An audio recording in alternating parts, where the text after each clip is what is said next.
आई India के विशेष कार्यक्रम कभी कब कभी शायर में आप सभी दर्शकों का एक बार फिर से स्वागत है।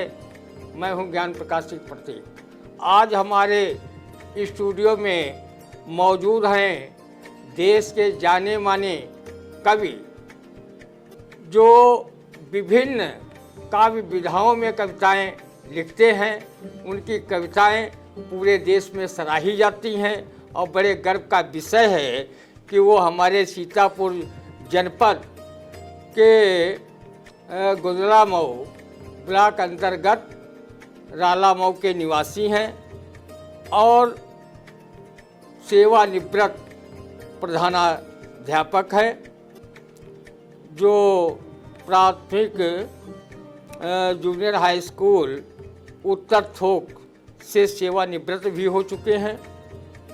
आज हम उनसे आपको बहुत अच्छी अच्छी कविताएं सुनवाएंगे।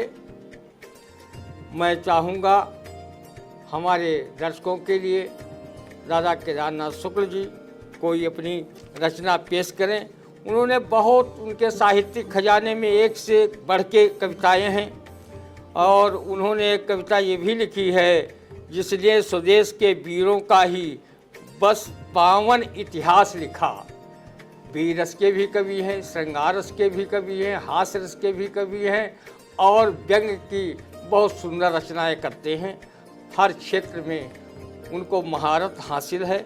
हम चाहेंगे ये कविता आप हमारे दर्शकों के लिए पेश करें क्योंकि हमने कई मंचों पर ये कविता आपकी सुनी और जो कविता काफ़ी सराहना की पात्र रही। दादा केदारनाथ शुक्ल। प्रतीक जी, हमसे लोगों ने बार बार कहा कि कुछ राजनीति पर लिखा करो, कुछ नेताओं पर लिखा करो, तो मैंने उनके जवाब के लिए कुछ बंद लिखे कि मैं क्यों नहीं लिखता हूँ इन पर।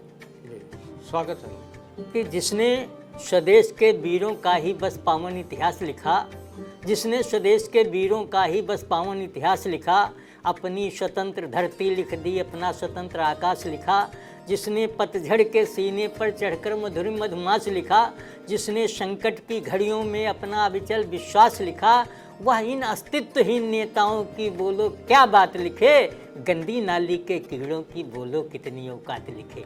गंदी नाली के कीड़ों की बोलो कितनी औकात लिखे।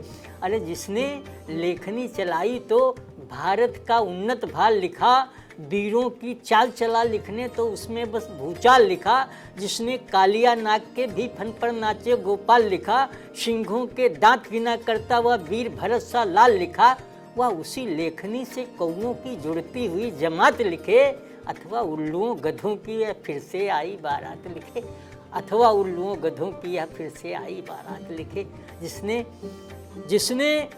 जिसकी कविता रक्षण करती अपनी पावन पर पार्टी का, जिसकी कविता पोषण करती अपनी टूटी टाटी का, जिसकी कविता यशगान सदा गाती हो हल्दी घाटी का, जिसकी कविता वंदन करती भारत की पावन माटी का, वह उस कविता में अपनों क्या घात और प्रतिघात लिखे, अथवा उल्लुओं गधों की यह फिर से आई बारात लिखे, अथवा उल्लुओं गधों की यह फिर से आई बारात लिखे, अथवा उल्लू गधों की आई फिर से बारात लिखे। बहुत बढ़िया व्यंग, इतना बढ़िया नेताओं पर व्यंग लिखना सबके बस की बात नहीं है। ये है असली व्यंग। और दादा केदारनाथ शुक्ल जी के बारे में थोड़ा बहुत हम बताना चाहते हैं। हालांकि वो किसी परिचय के मोहताज नहीं हैं। पूरे देश में घूम घूम करके बड़े से बड़े कवि सम्मेलनों में उन्होंने शिरकत की है और आज नहीं कम से कम साहित्य की सेवा 50-55 साल से कर रहे हैं और उनकी कविताएं सब कहीं सराही जा रही हैं, खूब सुनी जा रही हैं और काफ़ी अनुरोध करने के बावजूद मेरे आज वो हमारे स्टूडियो में पधारे।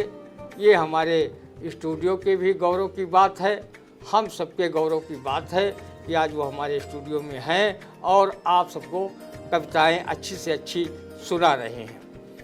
और हम बता दें कि उनके पिताजी का नाम संजू प्रसाद शुक्ल जी, जो दिवंगत हो चुके हैं, और माता श्री का नाम स्वर्गीय सावित्री देवी, और इन्होंने एमए संस्कृत से किया है। जिसको संस्कृत का अच्छा ज्ञान है वही भारतीय संस्कृत की रक्षा भी कर सकता है, सुरक्षा भी कर सकता है, उसको पुष्पल पलवन कर आगे बढ़ा सकता है। और ये शिक्षक रहे हैं जिनके विषय में जो है आचार्य श्री राम शर्मा ने कहा है, अध्यापक है युग निर्माता, छात्र राष्ट्र के भाग्य विधाता। तो आप शिक्षक रहे हैं और उत्तर थोक मछरेटा के जूनियर हाई स्कूल में आप प्रधानाध्यापक पद से सेवानिवृत्त हुए हैं। और आपकी जो किताब है, प्रकाशित कृति है, उसका नाम प्रताप है। ये बी रस में लिखी गई कृति है और इसकी सराहना पूरे देश में हो रही है। हम आपके बीच और कवि दादा केदारनाथ शुक्ल के बीच अवरोध नहीं बनना चाहते। हम श्री दादाश्री से अनुरोध करेंगे कि आपकी एक कविता है, नहीं पूछता ये बंदी कैलाश मुक्त कब पाएगा। नहीं पूछता ये बंदी कैलाश मुक्त कब पाएगा। ये बहुत ही सराही गई है कविता और विभिन्न मंचों पर हमें भी सुनने का सुअवसर प्राप्त हुआ है। हम चाहेंगे हमारे दर्शकों के लिए ये कविता दादा केदारनाथ शुक्ल जी प्रस्तुत करें। हमको भी आनंद आएगा, हमारे दर्शकों को। प्रतीक जी, जब लोगों ने बताया कि सरकार अच्छा काम कर रही, हम भी मानते हैं अच्छा काम कर रही है, लेकिन कुछ ऐसी समस्याएं हैं जो अभी सुलझी नहीं हैं, तो कवि होने के नाते मैंने कुछ प्रश्न किया कि मैं कोई ऐसा प्रश्न नहीं पूछता कि जिससे कोई व्यवधान उत्पन्न हो। तो एक कविता ने जन्म लिया कि नहीं पूछता यह बंदी कैलाश मुक्ति कब पाएगा। नहीं पूछता यह बंदी कैलाश मुक्ति कब पाएगा। नहीं पूछता कश्मीर सब कब अपना हो पाएगा। यह अलगाववाद के बादल और कब तक छाएंगे। नहीं पूछता खालिस्तानी कब तक शोर मचाएंगे। अरे सिर्फ प्रश्न है एक, दीजिए उत्तर सही जुबान में। कितना हिंदू और मरेगा अपने हिंदुस्तान में। कितना हिंदू और मरेगा अपने हिंदुस्तान में। राजनीति क्या, बैरभाव और प्रीति क्या, हम क्या जाने तुम जानो। बैरभाव क्या और प्रीति क्या, हम क्या जाने तुम जानो। बालू पर भी उठे भीत क्या, हम क्या जाने तुम जानो। इस दुनिया की रही रीत क्या, हम क्या जाने तुम जानो। हमें जानना है बस इतना सबके ही कल्याण में। अरे कब तक ये जयचंद रहेंगे अपने हिंदुस्तान में। कब तक ये जयचंद रहेंगे अपने हिंदुस्तान में। वह दिन भी हमने देखा जब सांगा की शमशीर गई। वह दिन भी हमने देखा जब सांगा की शमशीर गई। रानी लक्ष्मी गई, साथ में झांसी की तस्वीर गई। चढ़ा चीन तो मानसरोवर, हिमगिर की जागीर गई। उस अखंड भारत की संग में एक चली तस्वीर गई। और चला क्या जाएगा बोलो पाकिस्तान में। कितना हिस्सा शेष बचेगा अपने हिंदुस्तान में। कितना हिस्सा शेष बचेगा अपने हिंदुस्तान में। ये कुछ पंक्तियाँ।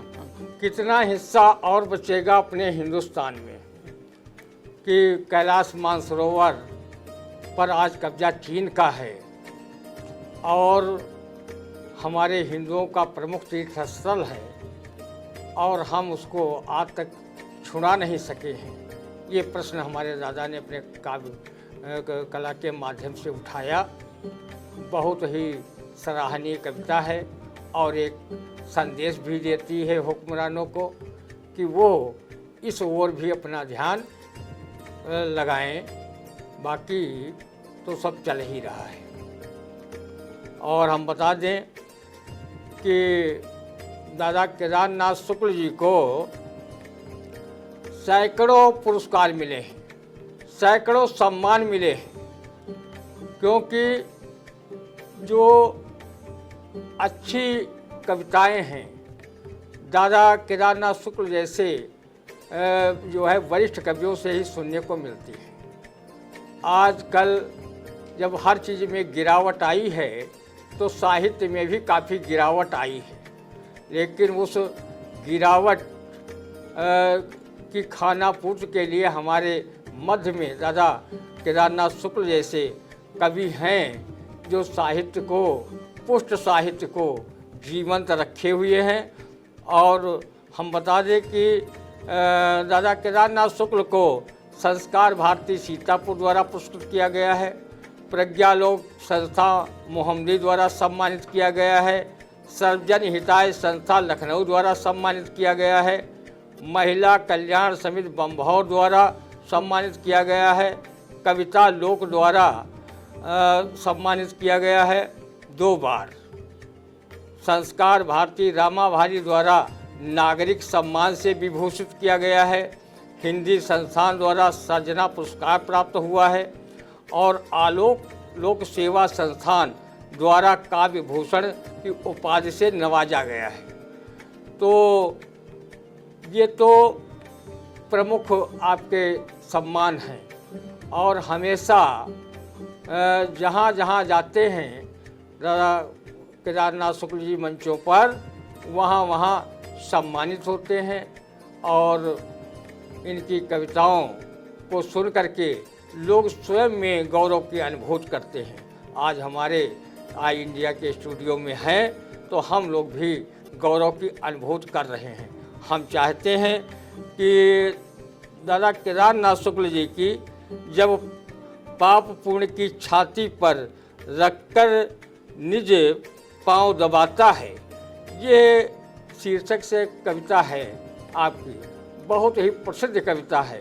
ये हम चाहेंगे, गुजारिश करेंगे कि हमारे दर्शकों के लिए ये कविता आप अवश्य सुनाएं, बहुत आनंद आएगा। दादा केदारनाथ शुक्ल कविता प्रस्तुत है कि जब पाप पुण्य की छाती पर रखकर निज पाँव दबाता है, जब पाप पुण्य की छाती पर रखकर निज पाँव दबाता है, जब अंधकार के घर बंदी सारा प्रकाश हो जाता है, जब सच को भी जग के असत्य की धूल धूसरित कर देती, दुष्टता सज्जनों के अधरों का हाथ स्वयं ही हर लेती, सहमी सत्ता बर्बरता का जब शीश झुकाने लगती है, बेबस उदारता भूलों का जब कर्ज चुकाने लगती है, संतों को वृत्तासुर जैसे जब परेशान कर देते हैं, युग के दधीच तब हंस करके अस्थियाँ दान कर देते हैं, युग के दधीच तब हंस करके अस्थियाँ दान कर देते हैं। उनकी अस्थियाँ कि जिनमें बस केवल उत्तम व्यापार भरा, पुरखों की त्याग तपस्या का जिनमें बस संचित सार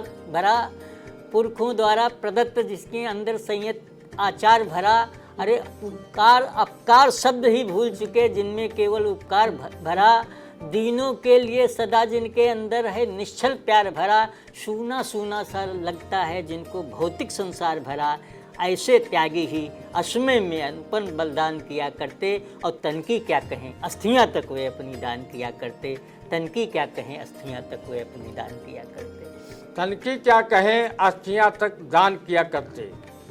क्या सुंदर कविता है, क्या इसका अच्छा भाव है और ये सोचने की कविता है, समझने की कविता है।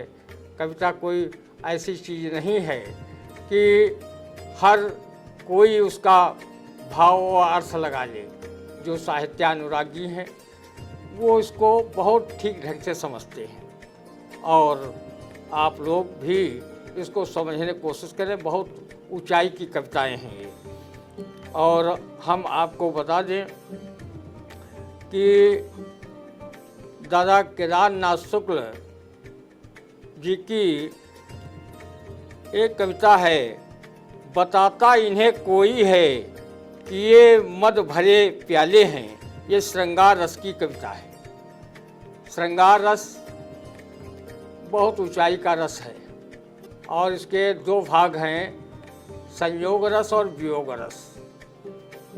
हमारे जो है सूरदास ने संयोग वियोग दोनों का वर्णन किया है। एक तरफ वो लिख रहे हैं, कबो पलक हारी मूंद लेते हैं, कबो अधर फरकाओं। ये संयोग है जो आमने सामने का देखा हुआ दृष्टांत, आँखों देखा प्यार। और एक तरफ वो कह रहे हैं मधुबन तुम कत रहत हरे और विरह वियोग श्याम सुंदर के ठाढ़े क्यों नजरे। तो यह वियोग है जब गोपियाँ वो चले जाते हैं द्वारकापुरी और गोपियों को छोड़ जाते हैं, तो वो उनके विरह में कहते तो पेड़ पौधे हरे कैसे हो, जहाँ कृष्ण जी बांसुरी बजाया करते थे, वह जहाँ गायें चराया करते थे, वहाँ तुम हरे कैसे हो, तुमको विरह की वेदना नहीं सताई। तो दादा हमारे श्रृंगार रस के भी बहुत अच्छे कवि हैं। तो ये कविता हम उन्हीं के माध्यम से आपको सुनवा रहे हैं। बताता इन्हें कोई है कि ये मद भरे प्याले हैं। ये कविता आप सुनेंगे तो आपको जरूर आनंद आएगा। प्रतीक जी जब मंचों पर गया तो तमाम तरह के लोग आए, प्रेम पर न जाने कितने तरह से लोग अपनी अपनी कविताएं सुनाने लगे, और हम इस उम्र में हमको भी उत्तर देना होता है। तो जब तरह तरह के लोग अपने अपने उपाय, अपने अपने श्रृंगार, कहीं वियोग दिया, तो हमने कहा देखो श्रृंगार के लिए केवल आँखों की ज़रूरत होती है और किसी की ज़रूरत नहीं होती। तब हमने इस कविता को लिखा कि बताता इन्हें नहीं, ये आँखें हैं क्या जी। बताता इन्हें कोई है कि ये मद भरे प्याले हैं, बताता है इसने कोई कि ये आंसू के नाले हैं, किसी के उर बिंधे तो बताता तीक्ष्ण भाले हैं, बिकल के सीप में रखे ये शालिग्राम काले हैं, बिकल के सीप में रखे ये शालिग्राम काले हैं। अगर अनुराग से देखे गए नैन कजरारे, हुआ रोमांच तन को और मन को ये लगे प्यारे, बिहारी मद भरे नैनों की चितवन से गए मारे, उन्हें कुछ कुछ न साया निहारे नैन कजरारे। सभी ने कुछ कहा इन पर, कथा इनकी निराली है, सभी ने सह लिया हंसकर व्यथा इनकी निराली है। लगी यदि चोट नैनों की न मर सकता न जी सकता, लगी यदि चोट नैनों की न मर सकता न जी सकता, न कुछ भी बात कह सकता न अपने होंठ सूझ सकता, अजब दस्तूर है इनका न कुछ भी बोलते हैं ये, पुतलियों के सहारे बस तनिक सा डोलते हैं ये, मगर जब चाहते हैं राज की ये बात कर लेते, न कोई जान पाता है घात प्रतिघात कर लेते, हृदय में जो छिपे हैं व्यक्त ये जज्बात कर लेते, इन्हें करना अगर होता है तो उत्पात कर लेते। हजारों घूंघटों में भी न छिपते हैं छिपाए से, किसी रखवार के भी नैन न बसते बचाए से, जहाँ पर चाहते हैं डोलते रहते हैं साए से, अनिच्छित न झुकते हैं न उठते हैं उठाए से। कभी तो लाज के मारे जमीन में गड़ गए होंगे, कभी तो किसी के बदन पर ही जड़ गए होंगे, कभी तो हठी बन कर कहीं पर अड़ गए होंगे, और मुसीबत तब हुई होगी कहीं जब लड़ गए होंगे, मुसीबत तब हुई होगी कहीं जब लड़ गए होंगे। इसी से कह रहा हूँ कुछ समझ करके बढ़ा करिए, किसी की दृष्टि में इतनी न जल्दी तुम चढ़ा करिए, अजब नैनों की भाषा है समझ करके पढ़ा करिए, बिना सोचे बिना समझे कहानी मत गढ़ा करिए, नहीं तो किसी के नैन ढाएंगे गजब तुम पर, नशा मत भरे नैनों का चढ़ेगा फिर अजब तुम पर, नशा मत भरे नैनों का चढ़ेगा फिर अजब तुम पर। ये कुछ हमने जवाब दिया मंचों से। और देखिए नैनों पर कविता कितनी सुंदर सुनाई, और जो है कभी कभी ये नैन भी जो है नैनों पर पता नहीं कितनी के जो है कहावतें बन गई, और कहीं किसी फिल्मकार ने लिख दिया ये आंखें देखकर हम सारी दुनिया भूल जाते हैं, दुनिया भूल जाते हैं। और कहीं लिखा कि अगर कहीं लिखा नजरबाज को नजर सनम से नजर मिलाते नजर को देखा, और मिली नजर जब नजर से नजर झुकाते नजर को देखा। कितने बार उन्होंने नजर का प्रयोग किया। तो नजर जो है काहे से होती, आंख से। और किसी ने लिख दिया कि उस मुल्क की सरहद को कोई छू नहीं सकता, और जिस देश की निगाहबान है आँखें।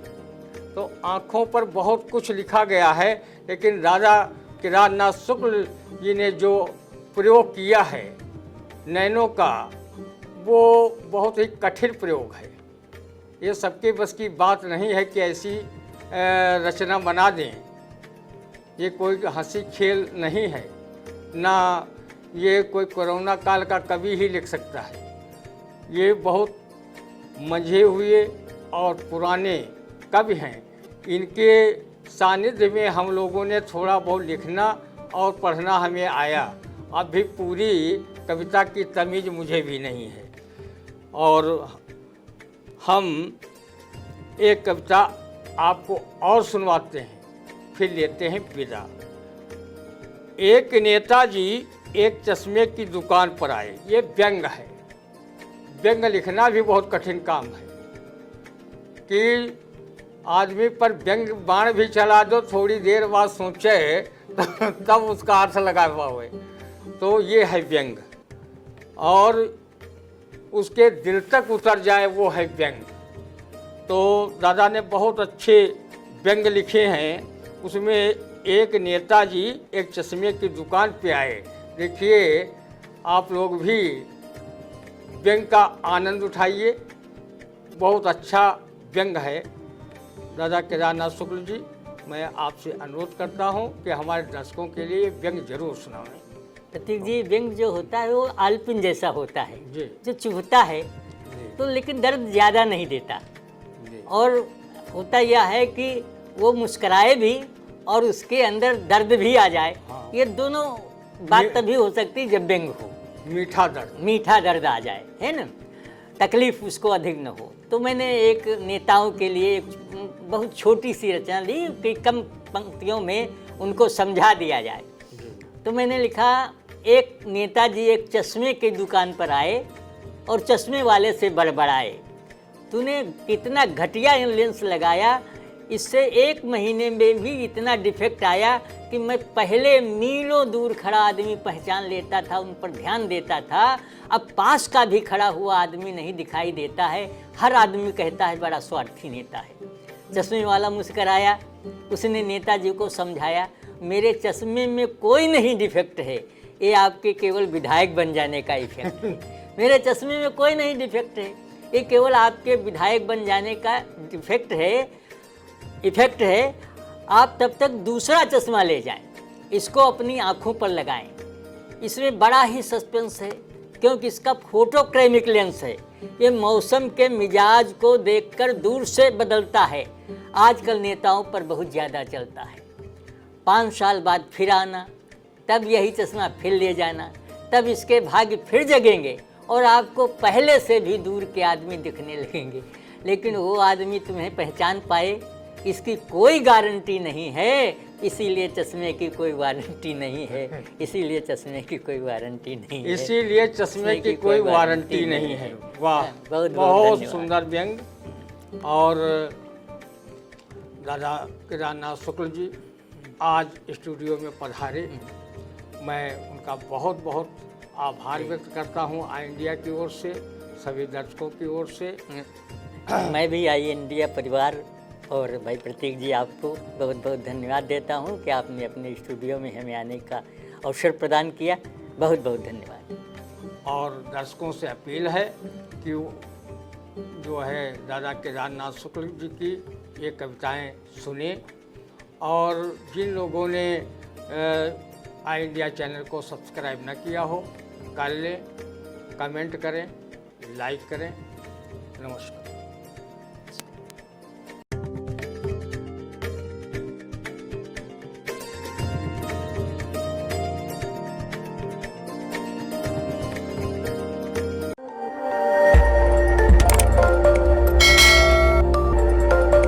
खबर आपकी, नजर हमारी।